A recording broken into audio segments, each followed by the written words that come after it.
আল্লাহর গোলাম রাতের বেলা ঘুমায়, গভীর রাত হঠাৎ করে কোথাকার মাহফিল থেকে কোরআনের তেলাওয়াতের আওয়াজ বান্দার কানে আসে। বান্দা হঠাৎ করে তার ঘুম ভেঙে গেল। ঘুম ভাঙার পর ওই বান্দার ভিতরে কোরআনের অ্যাকশন চালু হয়ে গেল। ওই বান্দা আরামের গোড়া হারাম করে ওই বান্দা দৌড়াইয়া মাহফিলের প্যান্ডেলে এসে উপস্থিত হয়ে গেল। যে আবু জাহেল সারাদিন ঘুরে ঘুরে মুহাম্মদের বদনাম করত, মুহাম্মদের কোরআন শোনা যাবে না, মক্কার মানুষদেরকে ঘুরে ঘুরে দাওয়াত দিত, মুহাম্মদের কোরআন তেলাওয়াত শোনা যাবে না, কারণ মুহাম্মদ যেই কোরআন পড়ে এই কোরআন বানাইয়া বানাইয়া পড়ে। বলেন নাউজুবিল্লাহ। মুহাম্মদের কোরআন শোনা যাবে না, সাবধান। যদি কেউ মুহাম্মদের কোরআন শুনতে যাও তাহলে তাকে বড় শাস্তি পেতে হবে। কিন্তু দেখা যায় সেই আবু জাহেল রাতের বেলা মদিনাওয়ালা নবীর ঘরের পাশে দাঁড়াইয়া দাঁড়াইয়া মদিনাওয়ালা নবীর জবান থেকে কোরআনের তেলাওয়াত শুনে। আবু জাহেল একা নয়, উকবা, সাইবা, আবু লাহাব, তারা রাতের বেলা দাঁড়াইয়া দাঁড়াইয়া নবীজির কোরআনের তেলাওয়াত শুনে। হঠাৎ করে পরস্পরের দেখা, কি ব্যাপার? সারাদিন মুহাম্মদের বদনাম করো যে মুহাম্মদের কোরআনের তেলাওয়াত শোনা যাবে না, তোমরা এখন কেন শুনতে আসলা? আবু জাহেল বলেন, আজকে থেকে তওবা করি, আগামীকাল থেকে আর মুহাম্মদের কোরআন তেলাওয়াত শুনতে আসবো না। সকলেই মিলে তওবা করলো, আগামীকাল থেকে আর কোরআন তেলাওয়াত শুনতে আসবে না। আগামীকাল যখন বিকেল গনিয়ে সন্ধ্যা আসে তখন আবু জাহেল মনে মনে চিন্তা করে, আজকে তো সবাই তওবা করছে, কেউ যাবে না, আমি যাই। উকবা, সাইবা, আবু লাহাব মনে মনে চিন্তা করে, আজকে তো সকলেই তওবা করছে, কেউ যাবে না, আমি যাই। রাত্র যখন গভীর হয়, আবু জাহেল, উকবা, সাইবা, আবু লাহাব মদিনাওয়ালা নবীর ঘরের পাশে দাঁড়াইয়া দাঁড়াইয়া মদিনাওয়ালা নবীর জবান থেকে কোরআনের তেলাওয়াত শুনে। আবার সকাল বেলা দেখা, কি ব্যাপার? কোরআনের তেলাওয়াত না শুনবা না, এখন কেন আসলা? আবু জাহেল বড় লজ্জা পেয়ে বলল, ওরা যেহেতু পড়েই গেলাম, আসল খবরটা বলেই দেই। মুহাম্মদের যত গালিগালাজ করি, মুহাম্মদের যত বকি, কিন্তু মুহাম্মদ যেই কোরআনের তেলাওয়াত করে, এই কোরআন এত সুন্দর, মুহাম্মদের কণ্ঠে কোরআনের তেলাওয়াত এত সুন্দর, এই কোরআনের তেলাওয়াত না শুনলে আমি আবু জাহেলের রাতের ঘুম হয় না। মুহাম্মদের কোরআন তেলাওয়াত এত সুন্দর, যেই কোরআনের চাইতে সুন্দর আর দুনিয়াতে কোনো কিছু নাই। তাহলে এই কোরআনের দাম আছে কিনা নাই? আল্লাহ পাক রব্বুল আলামিন পবিত্র কোরআনের মধ্যে জানাইয়া দেন, আর যে ব্যক্তি আমি আল্লাহ পাকের আদালতে দাঁড়াবার ভয়ে নিজেকে গুনাহ থেকে বিরত রাখে, নিশ্চয়ই তার ঠিকানা হলো জান্নাতুল মাওয়া। হাদিসের মধ্যে রাসূল বলেন, আলা কুল্লুকুম রাইন ওয়া কুল্লুকুম মাসউলুন আন রাইয়াতিহি। ওহে তোমাদের প্রত্যেকেই দায়িত্বশীল, আর তোমরা প্রত্যেকেই তোমাদের দায়িত্ব সম্পর্কে জিজ্ঞাসিত হবে। সাহাবায়ে কেরামের মধ্যে একজন সাহাবী দাঁড়াইয়া বললেন, ইয়া রাসূলুল্লাহ, ইয়া হাবিবাল্লাহ, আমাদেরকে কার কতটুকু দায়িত্বশীল? রাসূল বলেন, তোমাদের অধীনস্থ ব্যক্তি, তার মালিক, তার মনিব, তার মালিক তার অধীনস্থদের দায়িত্বশীল। উদাহরণস্বরূপ, সমস্ত সন্তান পিতামাতার অধীনে থাকে, তাই সমস্ত পিতামাতা সন্তানের দায়িত্বশীল। দায়িত্বে অবহেলা করলে আল্লাহ তাআলার জবাবদিহিতার কাঠগড়ায় দাঁড়াতে হবে। সমস্ত স্ত্রী স্বামীর অধীনে থাকে, তাই সমস্ত স্বামী দায়িত্বশীল। দায়িত্ব সম্পর্কে অবহেলা করলে আল্লাহ পাকের জবাবদিহিতার কাঠগড়ায় দাঁড়াতে হবে। সমস্ত ছাত্র উস্তাদদের অধীনে থাকে, তাই সমস্ত উস্তাদ দায়িত্বশীল। দায়িত্বে অবহেলা করলে আল্লাহ তাআলার জবাবদিহিতার কাঠগড়ায় দাঁড়াতে হবে। ওয়ার্ডের মেম্বার, ওয়ার্ডের বাসীর দায়িত্বশীল। দায়িত্বে অবহেলা করলে আল্লাহ তাআলার জবাবদিহিতার কাঠগড়ায় দাঁড়াতে হবে। ইউনিয়নের চেয়ারম্যান ইউনিয়নবাসীর দায়িত্বশীল। দায়িত্বে অবহেলা করলে আল্লাহ তাআলার জবাবদিহিতার কাঠগড়ায় দাঁড়াতে হবে। একজন এমপি তার আসনের দায়িত্বশীল।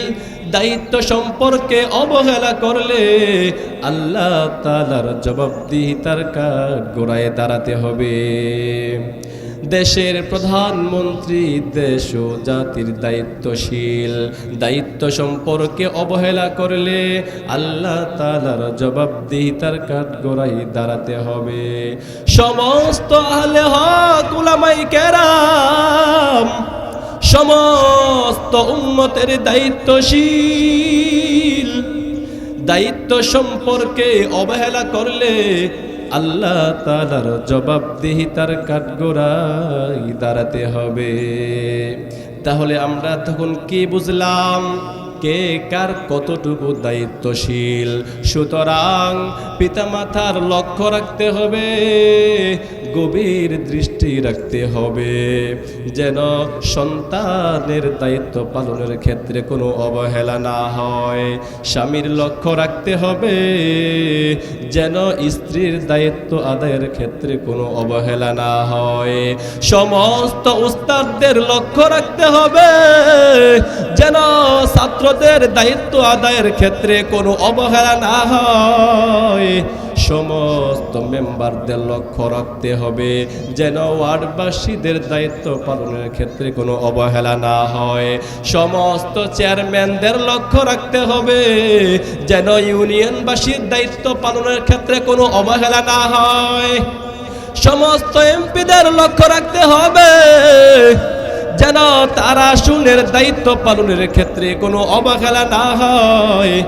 সমস্ত প্রধানমন্ত্রীদের লক্ষ্য রাখতে হবে, যেন দেশ ও জাতির দায়িত্ব আদায়ের ক্ষেত্রে কোনো অবহেলা না হয়। সমস্ত আহলে হক উলামায়ে কেরামের লক্ষ্য রাখতে হবে, যেন উম্মতের দায়িত্ব পালনের ক্ষেত্রে কোনো অবহেলা না হয়। কিন্তু আজকে বড় আফসোস,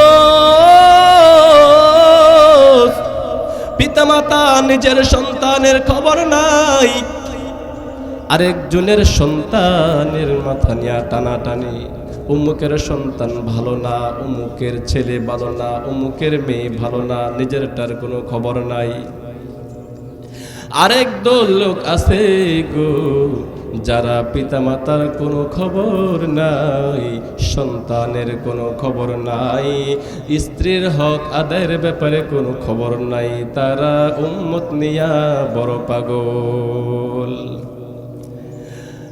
আর একজন সাহাবী দাঁড়াইয়া গেলেন, ইয়া রাসূলুল্লাহ, ইয়া হাবিবাল্লাহ, আমি কারো অধীনে নই, আমার অধীনে কেউ নাই, আমি কার দায়িত্বশীল? রাসূল বলেন, ওয়ালি জাসাদিকা আলাইকা হাক্কান ওয়ালি নাফসিকা আলাইকা হাক্কান। তুমি তোমার অঙ্গ প্রত্যঙ্গের দায়িত্বশীল, তুমি তোমার নফসের দায়িত্বশীল। সুতরাং তুমি তোমার অঙ্গ প্রত্যঙ্গকে কন্ট্রোল করতে হবে, তুমি তোমার নফসকে কন্ট্রোল করতে হবে। তাহলে বিষয়টা হলো, আমরা পারি না কেন?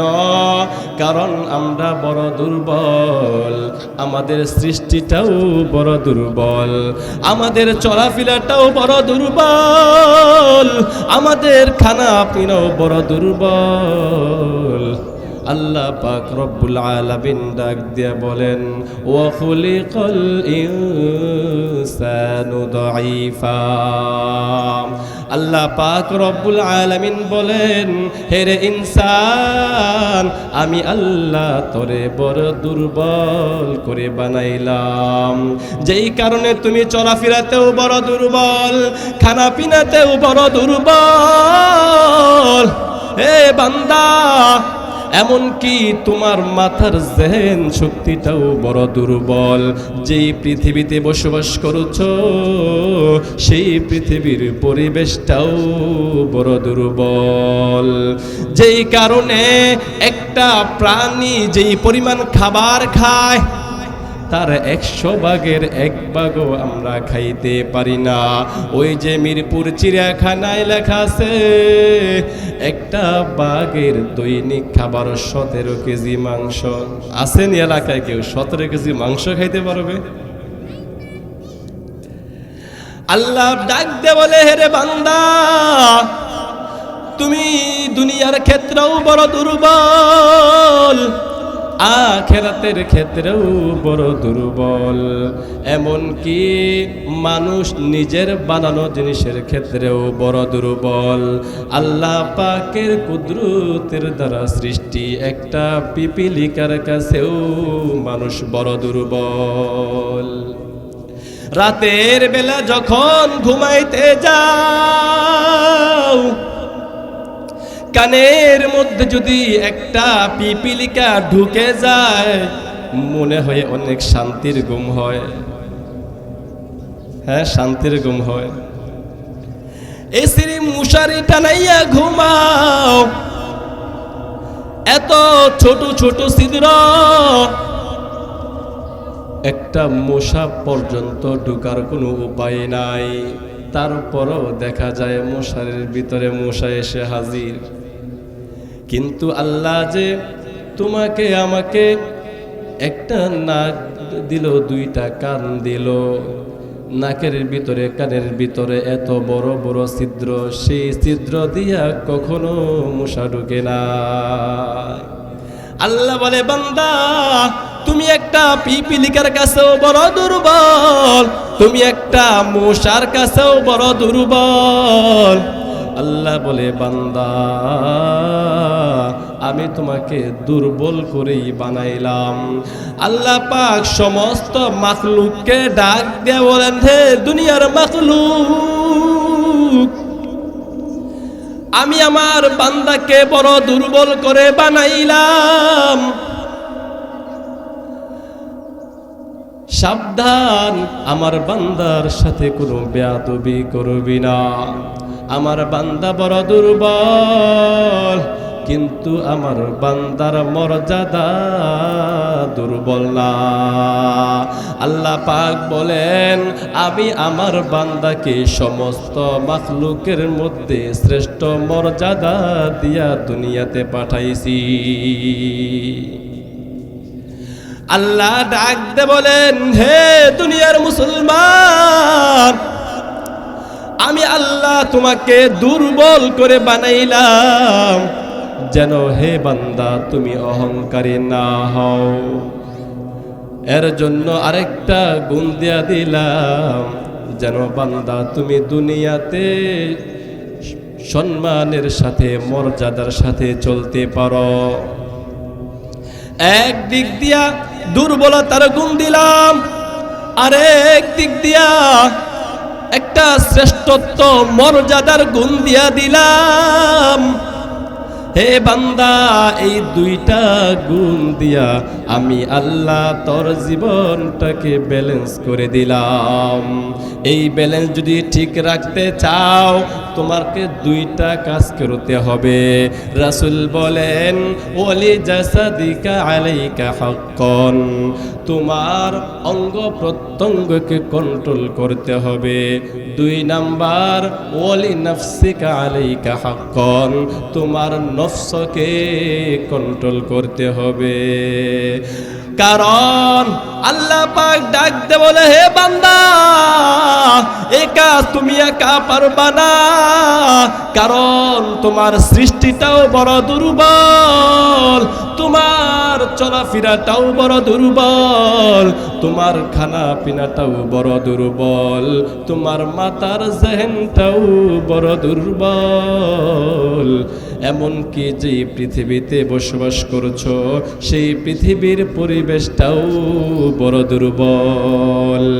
আল্লাহ পাক বলেন, বান্দা, এর জন্য তোমার একজন রাহাবার প্রয়োজন, মুরব্বির প্রয়োজন। এই মুরব্বি দুনিয়ার কোনো ইঞ্জিনিয়ার নয়, দুনিয়ার কোনো ডাক্তার নয়, দুনিয়ার কোনো উকিল নয়, ব্যারিস্টার নয়। এই মুরব্বি, এই রাহাবার দুনিয়ার কোনো টাকা পয়সার মালিক নয়, দুনিয়ার কোনো বাড়ির গাড়ির মালিক নয়। এই রাহাবার আল্লাহ পাকের পক্ষ থেকে কিয়ামত পর্যন্ত তোমার বন্ধু হয়ে থাকবে। তারা হলো আহলে হক, উলামায়ে কেরাম। যারা বলে আমাদের মুরব্বির প্রয়োজন নাই, আমি মনে করি মুরব্বি থাকলেও অনেক সময় সঠিক পথে চলাটা বড় কঠিন হয়ে যায়। এই মুরব্বি আমাদের জন্য বড় রহমত। এই মুরব্বি আমাদেরকে জান্নাতে যাওয়ার পথ দেখাবে। এই মুরব্বিরা আমাদেরকে জাহান্নাম থেকে বাঁচার উপায় শিখাবে, আমাদেরকে আমল শিখাবে, কোরআনের তেলাওয়াত আমাদেরকে শিখাবে, কোরআনের তরজমা শিখাবে, কোরআনের তাফসির শিখাবে, ব্যাখ্যা শিখাবে। কারণটা জাননি, আল্লাহ পাক রব্বুল আলামিন কোরআনের মধ্যে জানাইয়া দেয়, হুয়াল্লাযী বাআসা ফিল উম্মিয়িনা রাসূলাম মিনহুম ইয়াতলু আলাইহিম আয়াতিহি ওয়া ইউযাক্কিহিম ওয়া ইউআল্লিমুহুমুল কিতাবা ওয়াল হিকমা ওয়া ইন কানু মিন ক্বাবলু লাফি যালালিম মুবিন।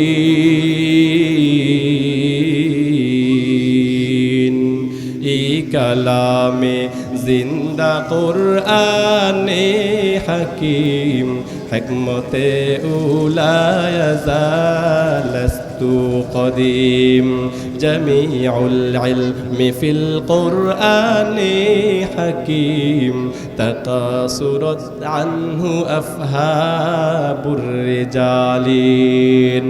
বখা কুরআন কালামুল্লাহ বশুনু, কদিমাস্তি নুঈনু। আল্লাহ পাক রব্বুল আলামিন ডাক দে বলেন, হে দুনিয়ার মুসলমান, আমি আল্লাহ আমার নবীকে 4টা জিনিস দিয়া দুনিয়ার জমিনে পাঠাইলাম। এই 4টা জিনিসের মাধ্যমে আমার নবী মানুষের ধারে ধারে ঘুরে দ্বীনের দাওয়াত পৌঁছাতো। তার মধ্যে 1 নাম্বার হলো কোরআনের তেলাওয়াত। আমি জানতে চাই কোরআনের তেলাওয়াতের দাম আছে কিনা নাই?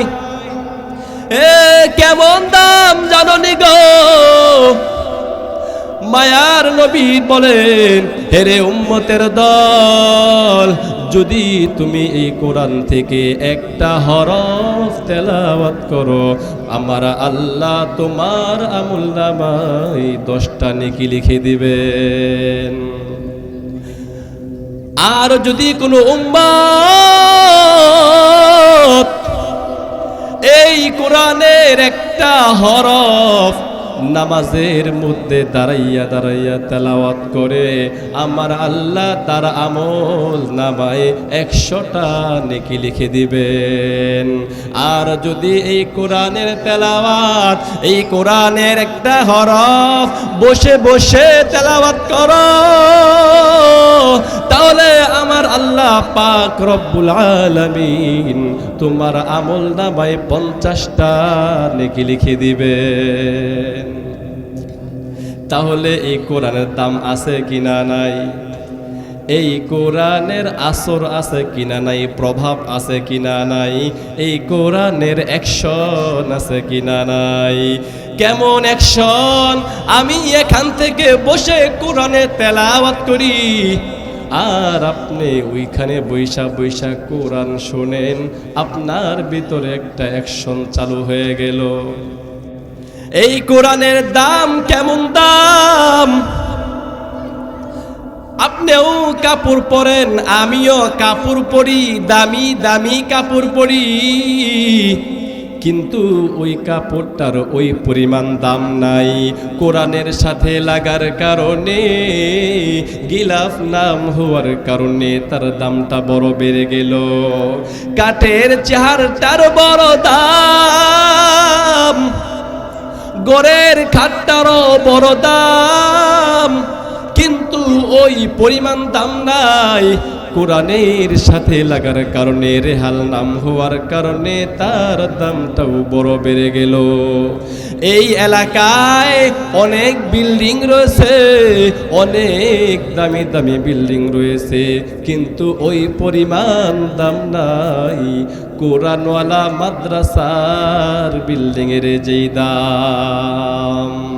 আমি জানতে চাই, একটা কাপড় যদি কোরআনের সাথে লাগার কারণে কাপড়ের দাম বেড়ে যায়, একটা কাঠ যদি কোরআনের সাথে লাগার কারণে দাম বেড়ে যায়, তাহলে কোরআনওয়ালা ব্যক্তির দাম কম না বেশি? কেমন বেশি? রাসূল বলেন, ইকালু লিসাহিবিল কুরআন ইকরা ওয়ারতাকি ওয়ারাত্তিল কামা তুরাত্তিলু ফিদ দুনিয়া ফাইন্না মানজিলাকা ইনদা আখিরি আয়াতিন তাকরাউহা। আল্লাহ পাক রব্বুল আলামিন ডাক দেয়া বলবে, হে বান্দা, তুই দুনিয়াতে কত সুন্দর করে কোরআনের তেলাওয়াত করেছ, আমি আল্লাহ বড় মজা করে তোর তেলাওয়াত শুনেছি। এরে বান্দা, এখন তুই আমি আল্লাহর সামনে কোরআন তেলাওয়াত করবি, আমি আল্লাহ সরাসরি তোর কোরআনের তেলাওয়াত শুনব। তুই একটা করে কোরআনের আয়াত পড়বি, আর একটা করে সিঁড়ি উপরে উঠতে থাকবি। যেখানে তোর কোরআনের তেলাওয়াত শেষ, জান্নাতে সেখানে তোর ঠিকানা বানাইয়া দেব। আল্লাহ বলে, বান্দা, এই কোরআনের বিনিময়ে আমি আল্লাহ তোমাকে জান্নাত দান করলাম, কিন্তু হে বান্দা, সেই জান্নাতে তুমি একা যাইবা না, কারণ তুমি এই কোরআনের হাফেজ হইতে, কোরআনের আলেম হইতে গিয়া ঠিক মতো খাবার খাইতে পারো নাই। কোন আল্লাহর গোলাম তোমাকে এক বেলা খানা খাওয়াইলো, কেউ তোমাকে লজিং খাওয়াইলো। হে বান্দা, এই কোরআনের হাফেজ হইতে গিয়া কেউ তোমাকে একটা মশারি কিনিয়া দিল।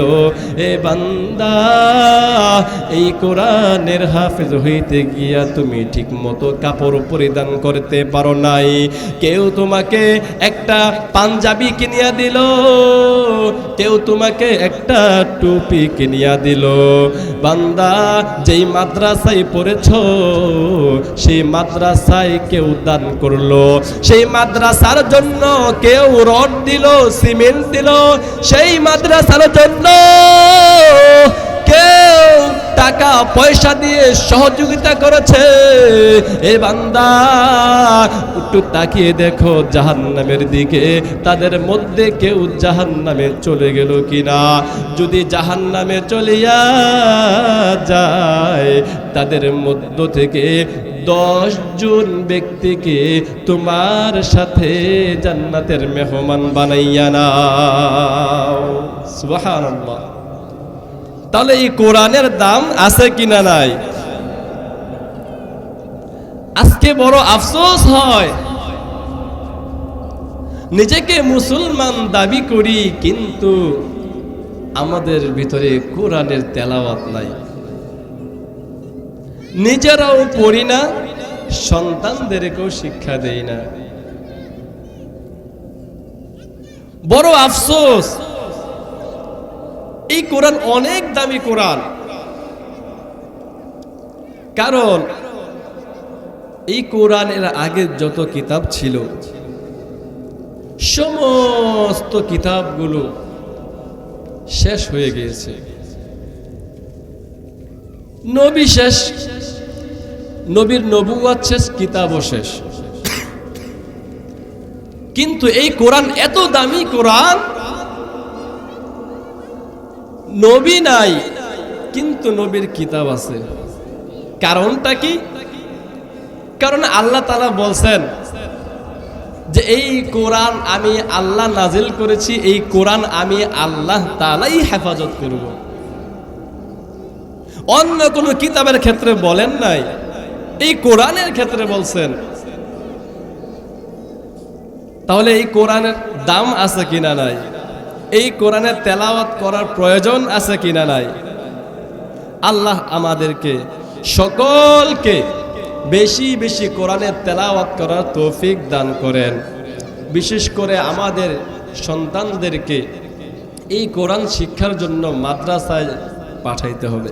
এই মাদ্রাসাগুলো তো আছেই মানুষকে কোরআন শিক্ষা দেওয়ার জন্য।